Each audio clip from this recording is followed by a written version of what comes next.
Par l'INSEE et la Commission des comptes de l'agriculture sont unanimes.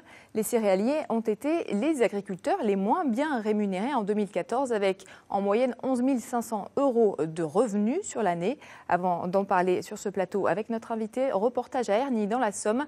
Un agriculteur qui a perdu 30% de ses revenus a accepté de nous rencontrer. Arantxa Belderrein et Bernard Godard. Un burn-out, 20 kilos perdus en moins de 10 jours. Éric Lavoine est pourtant à l'écoute des agriculteurs en détresse économique. Mais à 56 ans, il n'aurait jamais imaginé que sa propre situation financière l'aurait autant marqué. C'est arrivé pratiquement du jour au lendemain. Quelques pannes, quelques contrariétés. Et puis après, si vous voulez, il y a la météo qui s'est mise par-dessus. Donc là, vous êtes vraiment dans la spirale de la descente aux enfers. Paiement de la PAC en forte baisse, cours des céréales médiocres, blé de mauvaise qualité en raison de la météo. À la fin de l'été, l'addition est salée pour Éric Lavoine. En bordure maritime, on a pratiquement tout récolté dans des conditions apocalyptiques.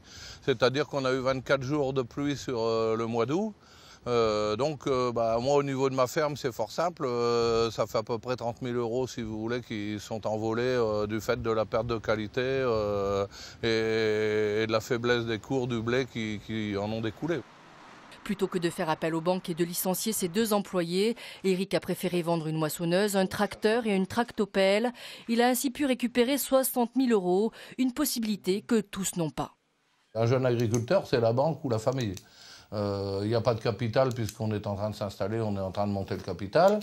Il n'y a souvent pas de main-d'œuvre parce que quand on est jeune, on n'a pas les moyens de payer de main-d'œuvre. Donc pour les jeunes, moi, si vous voulez, j'ai une pensée pour les jeunes.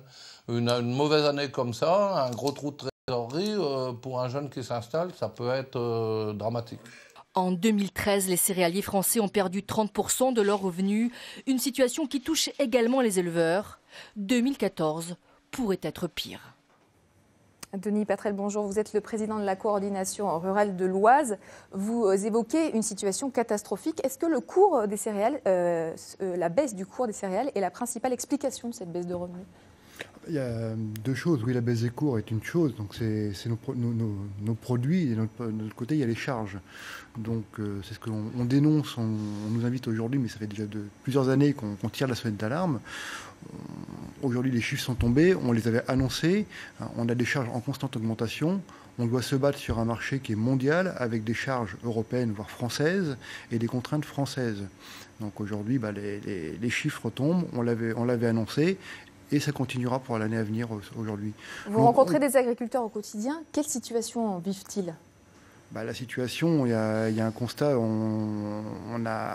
Ça fait de nombreuses années, l'agriculture a beaucoup évolué, s'est améliorée. On a vécu la PAC depuis de nombreuses années, donc on a eu 20 ans pour s'adapter et on est arrivé au bout d'un système aujourd'hui. Aujourd'hui, on ne sait plus quoi faire. On a des contraintes qui sont là, des charges qui sont là et on doit les honorer. Et on n'a plus les moyens de le faire. Les prix sont à la baisse.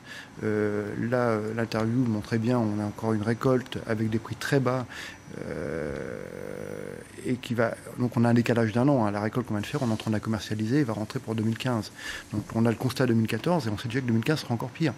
Aujourd'hui, moi personnellement, en tant que céréalier, je me pose la question de comment joindre les 2 bouts. Alors, compte tenu, vous l'avez dit, des règles du marché mondial, on a le sentiment que la marge de manœuvre de l'État et de l'Union européenne est limitée. Qu'est-ce que vous en dites ?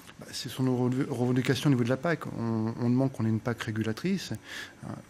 Il faut que nos politiques, les gens qui décident, prennent conscience des problèmes qui sont là. On parle des céréaliers, mais il n'y a pas que les céréaliers. Nous sommes la lanterne rouge aujourd'hui. Tout le monde agricole est à la baisse, hormis, on va dire, les laitiers qui ont une légère augmentation. Ils partent de tellement bas qu'on n'en tient pas compte. Il faut qu'aujourd'hui, que l'Europe, qu'on revoie cette PAC, la politique agricole commune, et qu'on en tienne compte. On subit ce système aujourd'hui, on subit. Merci. On aimerait avoir des prix rémunérateurs et une PAC régulatrice. Merci beaucoup d'avoir répondu à nos questions au sujet de cette baisse importante des revenus des céréaliers et des éleveurs bovins. Merci à vous.